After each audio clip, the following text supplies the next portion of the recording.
Cette fois c'est la fin, on se retrouve pour une nouvelle vidéo Lego Magazine. Aujourd'hui, magazine Lego Dreams du mois de juin 2025. On est déjà, il me semble, sur le deuxième numéro du mois. Un numéro qui était grandement attendu de par l'animation de Cooper notamment, qu'on va tout de suite regarder. Mais avant de commencer, j'aimerais quand même m'excuser pour les potentiels bruits que vous allez entendre durant cette vidéo. Comprenez-moi, toutes les fenêtres sont ouvertes, il fait super chaud, donc voilà, on est obligé, mais je suis désolé pour tous ces bruits là qui potentiellement vont un peu déranger durant la vidéo. En tout cas, on commence avec la mini-figurine. Juste ici, vous avez la mini-figurine de Cooper qui est donc sa deuxième version, c'est-à-dire sa version saison 2, lorsqu'il invoque, on va dire, le T-Rex, donc le T-Rex version Cooper.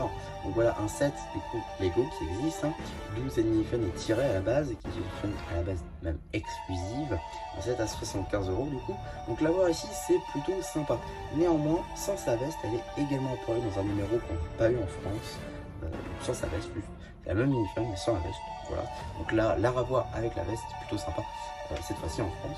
Donc pour le coup, la pièce juste ici de bonnet plus cheveux est plutôt sympathique d'ailleurs. Il me semble d'ailleurs que c'est cette mini-figurine là qui a apporté le moule, et après ça a été réutilisé dans d'autres coloris, notamment par exemple dans la gamme Ninjago dans les workshops. La tête, elle, est plutôt sympathique, dispose de deux expressions faciales. La pièce de veste, c'est un recolor, la version de, il me semble que je ne dis pas de bêtises, de Matteo et de Mad Théo, qui du coup ont les versions bleues et grises. Également torse plutôt sympathique avec sweatshirt, avec le logo des chasseurs de rêve, et également des jambes tampographiées, magnifiquement tampographiées, et également même sur le côté. Comme vous pouvez le constater juste ici, voilà, c'est du plus bel effet. Ça aurait quand même mérité, à mon sens, peut-être des jambes en dual molded. Ça aurait été un peu plus sympa, ça aurait rajouté du détail. Mais bon, on peut pas trop en demander. Comme je vous l'ai dit, on a également une seconde expression faciale plutôt sympathique. Un Cooper qui a l'air d'être assez enjoué. Et donc ici, on peut apercevoir l'imprimé du sweatshirt avec le logo des chasseurs de rêve, plutôt sympathique, une très belle topographie je trouve, qui d'ailleurs s'étale jusqu'aux jambes, plutôt sympa. À l'arrière, toujours sur le sweatshirt, on a donc la petite capuche, ainsi que une croix dans la topographie. Je sais pas trop qu'est-ce que ça représente pour le coup, mais plutôt sympa. Et comme à chaque fois dans le magazine, on a une arme beaucoup trop disproportionnée, voilà, c'est horrible en fait d'avoir une arme comme ça. Alors évidemment c'est pas mal, c'est gros et tout, il y a beaucoup de pièces dedans, mais c'est quand même beaucoup trop gros en fait. Mais bon, pourquoi pas, ça rajoute des pièces, c'est plutôt sympa d'ailleurs. Bon, il n'y a pas de pièces spécialement spéciales, j'ai envie de dire, mais bon voilà, c'est quand même plutôt cool et ça permet de rajouter du vrac. Également on a des tailles supplémentaires pour faire une munition des fois que vous perdriez les tailles, c'est plutôt sympa. Donc voilà, toujours pas de série de cartes Dreams, donc évidemment on va passer directement au paper bag juste ici. Paper bag plutôt sympathique en vrai, avec du coup marqué Lego Dreams juste ici, une petite illustration de notre Cooper, évidemment son prénom, le compte de pièces, ainsi qu'une image. Pas vraiment à l'échelle pour une fois, ouais. Ah si, en vrai, un peu à l'échelle, mais quand même un tout petit peu plus petit. Mais bon, c'est pas très dérangeant. Également ici, donc l'échelle 1 sur 1, mais également le numéro d'item qui permettra de le rajouter à votre collection de set ou tout simplement d'obtenir les instructions sur le site de Blue Ocean. En ce qui concerne le magazine, on est sur un format classique à 6,99 €. Plutôt cool d'ailleurs qu'ils n'aient pas augmenté le prix comme ils auraient pu le faire sur le Roi des Cauchemars ou encore le Chasseur de la Nuit, où là ils avaient augmenté le prix de 51 centimes. Là ils ne l'ont pas fait, alors c'est comme une chaîne assez cool, mais bon, c'est plutôt cool en vrai, on va pas se plaindre. Donc tout d'abord on commence avec une petite publicité pour le magazine Star Wars en général, avec deux anciens numéros de l'année dernière, notamment celui de mars et d'août, deux magazines qui sont d'ores et déjà disponibles sur la chaîne évidemment. On a également donc le petit sommaire.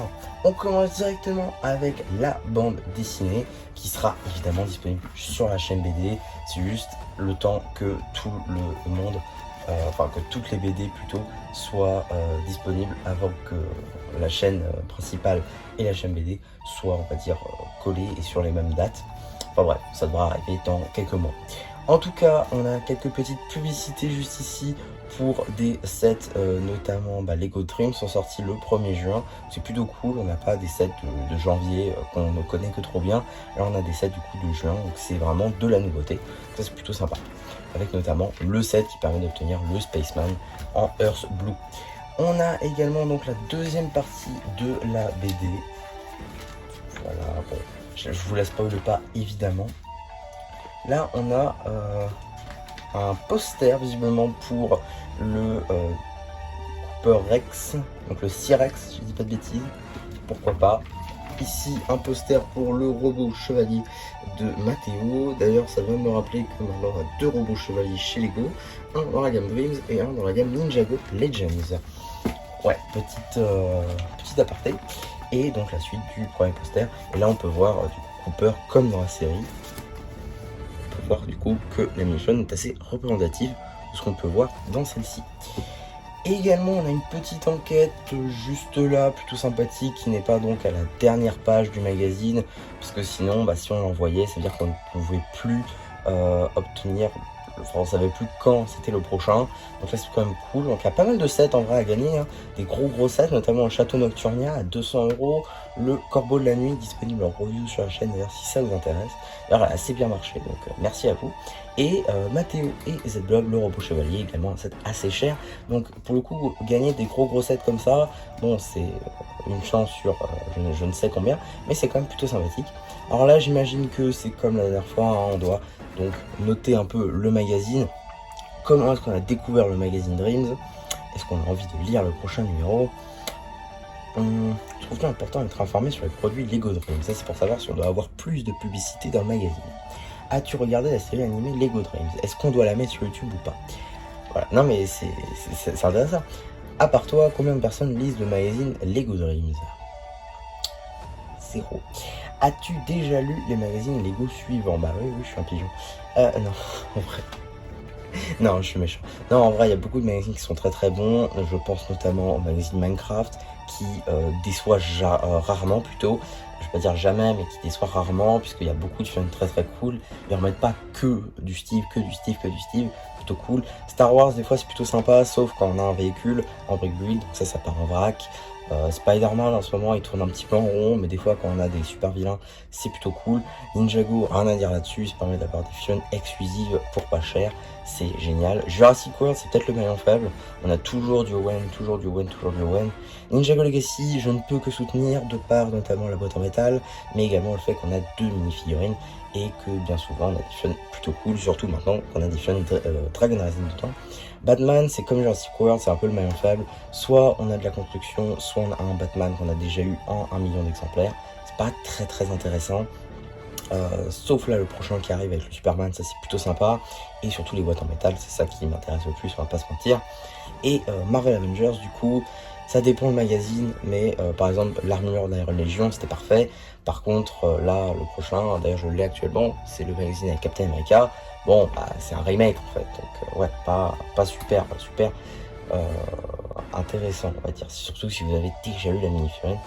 En tout cas, es-tu prêt à recommander ce produit Lego à ton entourage? Et si je dois recommander ce magazine, oui je le recommanderais à 1000% de par la mini-figurine de Cooper surtout, qui est très intéressante. Même pour 6,99 €, voilà, c'est super sympa. En tout cas, on continue du coup avec une double page dédiée à notre cher Cooper.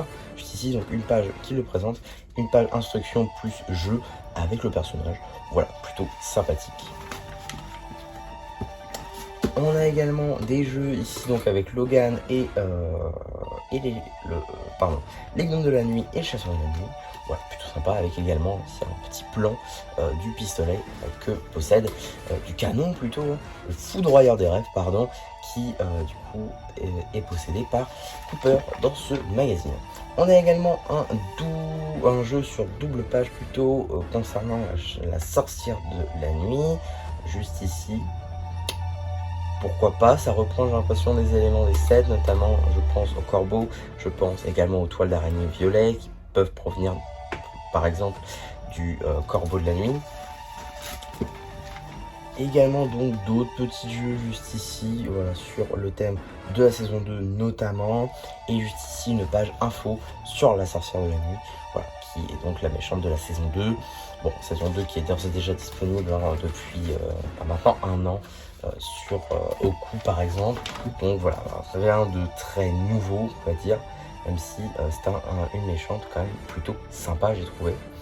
Ensuite, du coup, deuxième page jeu, j'imagine qu'il va de pair avec l'autre. Hein. Je pense que c'est ouais, c'est ça, c'est une seule page jeu. Et vu qu'on est censé la couper, la page au milieu, et ça permet d'avoir les deux pages à côté. Voilà. Même si on va pas se mentir, je pense que pas tout le monde coupe cette page-là.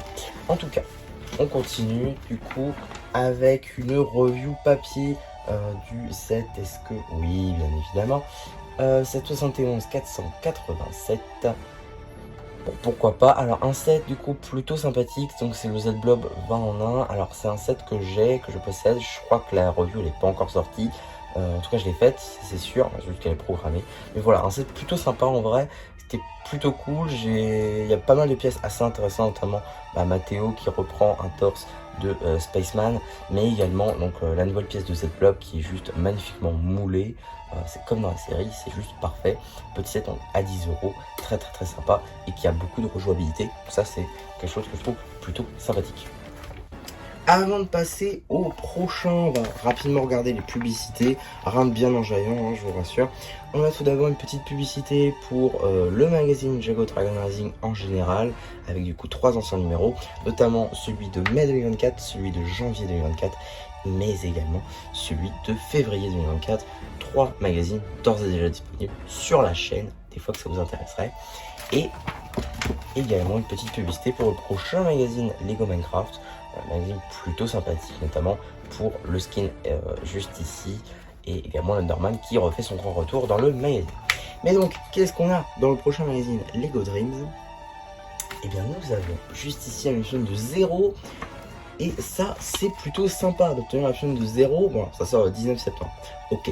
Mais quand même, la chaîne de 0 est assez intéressante. De par le fait qu'elle soit assez rare. Étant donné qu'elle est que dans des sets assez chers, hein, au-dessus de 30 € je crois, si ce n'est pas plus. Donc franchement une chaîne plutôt cool à retrouver dans le magazine avec beaucoup de très très beaux éléments, notamment le casque qui était un nouveau moule exclusif à cette mini-figurine, mais qui a été réutilisé depuis sur les gnomes de la nuit, comme ceci. C'est pas leur nom, mais il n'y a pas de nom exact. Également, enfin tout est nouveau en fait, notamment les épaulettes comme ça en rouge transparent, c'est de la nouveauté. C'est pas un nouveau moule, mais c'est un recolor plutôt sympathique d'ailleurs. En tout cas une figurine très cool, simplement, avec également des jambes en dual molded. Donc franchement c'est une super mini figurine, et surtout qui est dans le thème de la saison 3 de Dreams. Donc ça c'est plutôt sympa pour le coup d'avoir enfin des figurines de la saison 3 après du coup il me semble un bon mois après la sortie. C'est plutôt sympa, et j'espère également qu'on aura le Dream Smasher, donc le briseur de rêve. Ce serait franchement très cool, étant donné que la figurine est exclusive à 140 €, un set à 140 €. Mais là pour le coup une figurine très sympa, et ça évitera je pense de payer des sets overprice, parce que c'est vrai que la figurine est cool, mais elle est souvent disponible dans des sets assez chers et qui valent pas forcément leur prix. Donc pour le coup l'avoir dans le magazine c'est franchement cool. J'espère également qu'on aura sa comparse, qu'on peut voir notamment, attendez je vais vous retrouver ça, il n'y a pas de souci. Après on pourrait espérer obtenir toutes les mini-figurines dans le magazine, mais bon ça casserait un peu l'exclusivité des sets. Mais voilà, par exemple cette mini-figurine là, ce serait top en fait. Elle est juste géniale, j'ai très hâte de voir si on l'aura dans le magazine ou pas. Celle-là c'est pas forcément une nécessité dans la mesure où elle est pas vraiment exclusive. Enfin, on la retrouve dans un set à 30 €, donc c'est ok. Mais franchement, même ce set, en vrai, il est un peu overpriced, mais quand on y réfléchit bien, il peut être super cool. Et c'est vrai qu'on l'a pas vu dans la série pour l'instant, mais je vous rappelle qu'on a seulement vu la partie 1 de Dreams saison 3, donc il peut y avoir encore des surprises. En tout cas, petit magazine très sympathique, je vous le recommande si vous tombez dessus. La figurine est assez cool, la pièce de veste je pense ne va pas ressortir dans beaucoup de thèmes, donc l'avoir dans divers coloris ça peut être plutôt sympathique. Également le bonnet par exemple, ça peut être utile non pas que sur la figurine de Cooper, mais sur des figurines City. Les jambes également tampographiées comme ça sur les côtés, elles sont juste parfaites. Et bon, bah, le pistolet, enfin le canon plutôt, je pense que ça finira également en vrac pour la plupart des gens. En tout cas, voilà pour ma vidéo sur ce magazine. J'espère en tout cas que ça vous aura plu. Surtout, n'hésitez pas à me le dire en commentaire. N'hésitez pas aussi à liker la vidéo, à vous abonner. Et voilà, bah, du coup, c'est un peu qui vous dit bye bye.